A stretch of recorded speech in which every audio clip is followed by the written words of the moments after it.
राधे राधे। कार्तिक मास महात्म्य कथा अध्याय 26। इस प्रकार विष्णु पारदसों के वचन सुनकर धर्मदत्त ने कहा, प्राय सभी मनुष्य भक्तों का कष्ट दूर करने वाले श्री विष्णु के यज्ञ दान व्रत तीर्थ सेवन तथा तपस्याओं के द्वारा विधि पूर्वक आराधना करते हैं। उन समस्त साधनों में कौन सा ऐसा साधन है जो भगवान विष्णु की प्रसन्नता को बढ़ाने वाला तथा उनके समीप्य की प्राप्ति कराने वाला है। दोनों पार्षद अपने पूर्व जन्म की कथा कहने लगे। हे द्विज श्रेष्ठ, आपका प्रश्न बड़ा श्रेष्ठ है।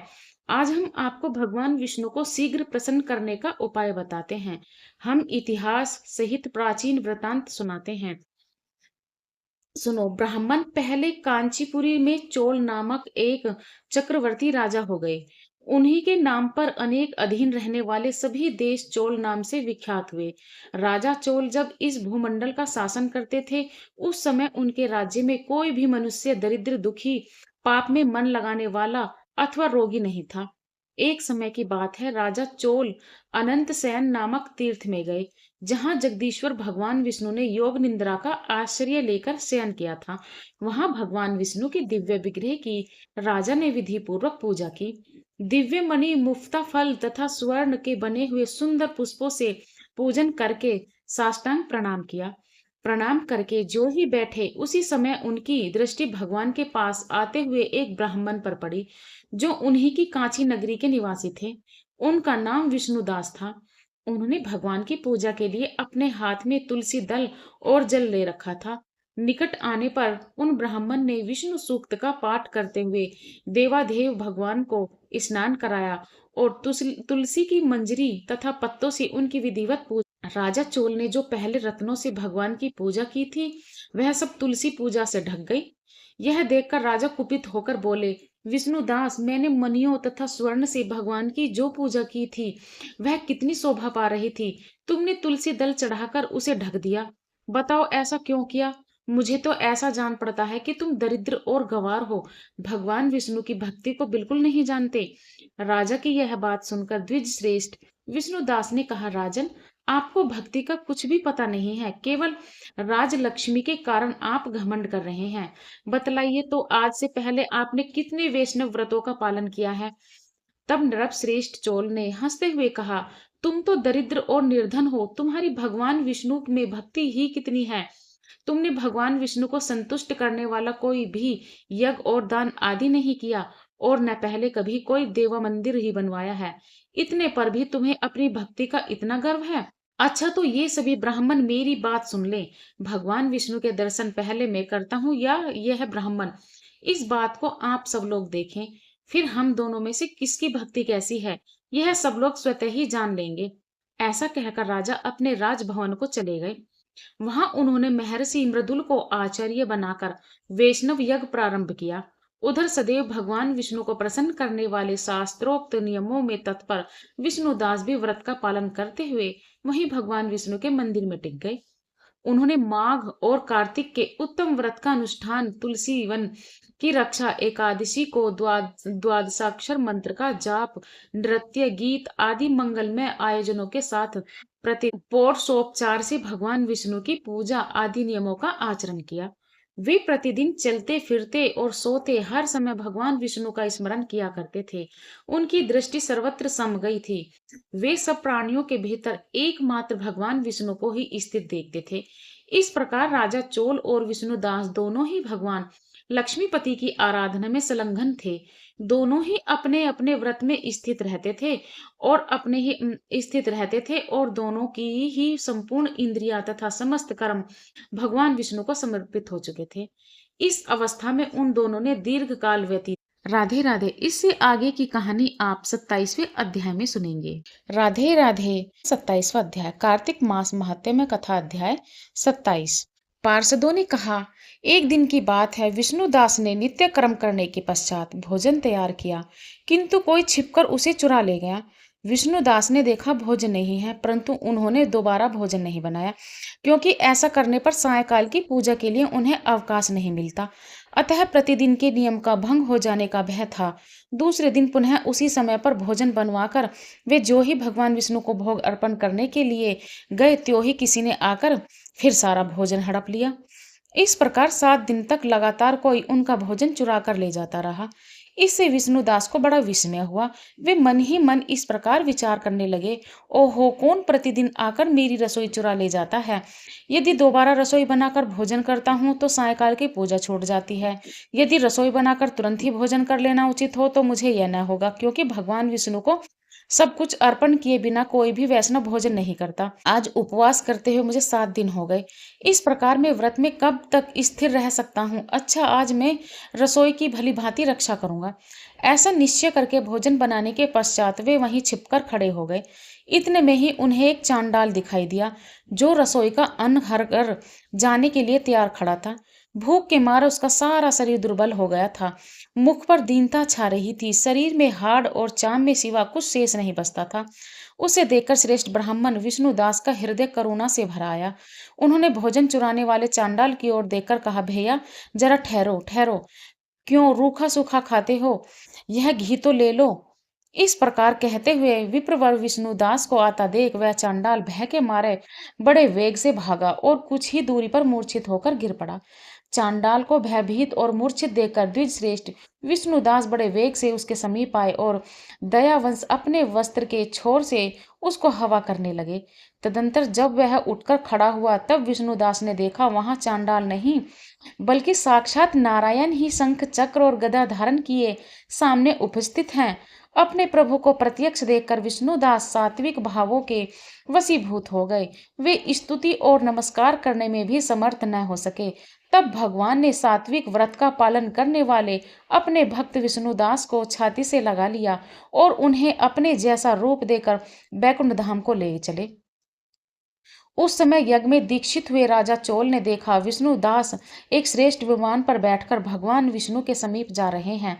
विष्णुदास को बैकुंठ धाम में जाते देख राजा ने शीघ्र ही अपने गुरु महर्षि मृदुल को बुलाया और इस प्रकार कहना आरंभ किया, जिसके साथ स्पर्धा करके मैंने इस यज्ञदान आदि कर्म का अनुष्ठान किया है, वह ब्राह्मण आज भगवान विष्णु का रूप धारण करके मुझसे पहले ही बैकुंठ धाम को जा रहा है।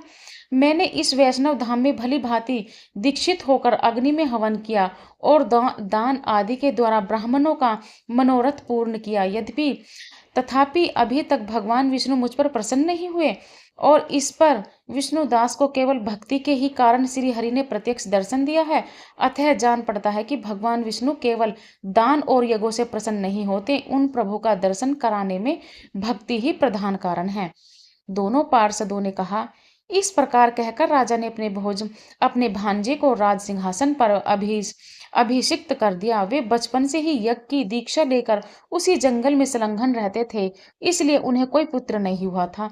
यही कारण है कि उस देश में अब तक भांजे ही राज्य के उत्तराधिकारी होते हैं। भांजे को राज्य देकर राजा यज्ञशाला में गए और यज्ञ कुंड के सामने खड़े होकर भगवान विष्णु को संबोधित करते हुए 3 बार उच्च स्वर से निम्नांकित वचन बोले, भगवान विष्णु, आप मुझे मन, वाणी, शरीर और क्रिया द्वारा होने वाली अविचल भक्ति प्रदान कीजिए। इस प्रकार कहकर वे सबके देखते देखते अग्निकुंड में कूद पड़े। बस उसी क्षण भक्तवत्सल्य भगवान विष्णु अग्निकुंड में प्रकट हो गए। उन्हें राजा को छाती से लगाकर एक श्रेष्ठ विमान में बैठाया और उन्हें अपने साथ लेकर बैकुंठ धाम को प्रस्थान किया। नारद जी बोले, हे राजन, जो विष्णुदास थे वो तो पुण्यशील नाम से प्रसिद्ध भगवान के पार्षद हुए और जो राजा चोल थे उनका नाम सुशील हुआ। इन दोनों को अपने ही समान रूप देकर भगवान लक्ष्मीपति ने अपना द्वारपाल बना लिया। 27वां अध्याय पूरा हुआ। आगे की कथा 28वें अध्याय में सुनेंगे। राधे राधे। तुलसी चालीसा। जय जय तुलसी भगवती सत्यवती सुखदानी, नमो नमो हरि प्रेयसी श्री वृंदावन खानी, श्री हरि शीश विरजनी देहूँ अमरवर अम्बुजन हित हे वृंदाविनी, अब न करो विलंब। धन्य धन्य श्री तुलसी माता, महिमा अगम सदा श्रुति गाता, हरि के प्राणों से तुम प्यारी, हरि हो हे तो किन्हो तप भारी। जब प्रसन्न है दर्शन दीनो, तब कर जोरी विनय उस कीनो। हे भगवंत कंत मम हो दीन, जानि जन छोड़ा हूँ छोहूँ सुनी लक्ष्मी तुलसी की बानी, दीनों श्राप कंध पर आनी, उस अयोग्य वर मांगन हारी, हों बिटप तुम जड़ तनु ध्यारी। सुनी तुलसी ही श्राप होते ही ठामा, करहूँ वास तोहु नीचन ध्यामा। दियो वचन हरि तब तत्काला, सुनो सुमुखी जानी हो बिहाला। समय पाई बोरो पाती तोरा, पूजी हो आसी वचन सत मोरा। तब गोकुल में गोप सुदामा, तासु भई तुलसी तो बामा। कृष्ण रास लीला के माही, राधेश को प्रेमी लखी नाही। दियो श्राप तुलसी तत्काला, नर लोक ही तुम जन्म हो बाला। यो गोप वैदानव राजा, शंख चूड़ नाम इस नामक सिर ताजा। तुलसी भई तासु की नारी, परम सती गुण रूप अगारी। अस दे कल्प बीत जब गयऊँ, कलप तिर्प जन्म तब भयऊँ। वृंदा नाम भयो तुलसी को, असुर जलंधर नाम पति को। करी अति द्वंद अतुल बल धामा, लीना शंकर से संग्राम। जब निज सैन्य सहित शिव हारे, मरिहीन तब हरि ही पुकारे। पतिव्रता वृंदा थी नारी, को न सके पते ही संकारी। पते ही सहारी, तब जलंधर ही भेष बनाई। वृंदा ठिग हरि पहचो जाई, शिव हित लही करी कपट प्रसंगा। कियो सतीत्व धर्म तो ही भंगा, भयो जलंधर कर संगारा। सुने उस पर शोक उपारा, तिहि क्षण दियो कपट हरि टारी। लखी वृंदा दुख गिरा उचारी, जलंधर जसि हत्यो अभीता। सोई रावण तस हरहि सीता, अस प्रस्तर सम हृदय तुम्हारा। धर्म खंडी मम पते संहारा, यही कारण लही श्राप हमारा। होवि तनु पाषाण तुम्हारा, सुनि हरि तुरत ही वचन उचारे। दियो श्राप बिना विचारे, लख्यो न निज कर तूति पति को। छलन चहो जब पार्वती को, जड़मति तुहु अस हो जड़ रूपा। जग में तुलसी विटप अनूपा, धग्व रूप हम साली ग्रामा। नंदी गंड की बीच ललामा, जो तुलसी दल हमें ही चढ़े। इहि सब सुख भोगी परम पद पहिए, बिनु तुलसी हरि जलत शरीरा। अतिशय उठत शीस उर पीरा, जो तुलसी दल हरि शिर धारत। जो सहस्त्र घट अमृत डारत, तुलसी हरि मन रंजनिहारी। रोगी दोष दुख भंजनिहारी, प्रेम सहित हरि भजन निरंतर। तुलसी राधा में नाही अंतर, व्यंजन हो 56 हो प्रकारा। बिनु तुलसी दल न हरहि प्यारा, सकल तीर्थ तुलसी तरु छाही। लहति मुक्ति जन संशय नाही, कवि सुंदर एक हरि गुण गावत। तुलसी निकट सहस गुण पावत, बसत निकट दुर्वासा धामा। जो प्रयासिते पूर्व ललामा, पाठ करहि जो नित नर नारी। होहि सुख भासहि त्रिपुरारी, तुलसी 40 पढ़हि तुलसी तरु गृहधारी। दीप दान करि पुत्र फल पावहि, बंधयु नारी। सकल दुख दरिद्र हरिहारी, है परम प्रसन्न। आस्य धन जन लड़हि, ग्रह बसहि पूर्ण अत्र। लाहि अभिमत फल जगत में लाहि, पूर्ण सब काम।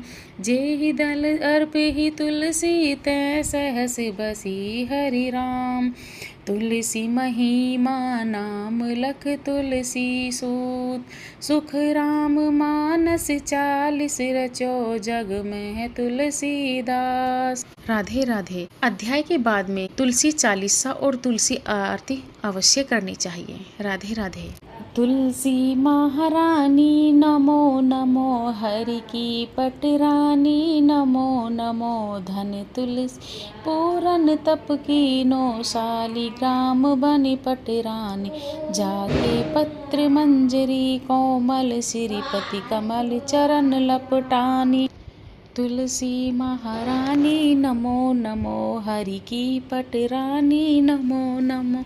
धूप दीप नवेग आरती, पुष्पन की वर्षा बरसानी। छप्पन भोग छति सो व्यंजन, बिन तुलसी हरि एक न मानी। तुलसी महारानी नमो नमो, हरि की पटरानी नमो नमो।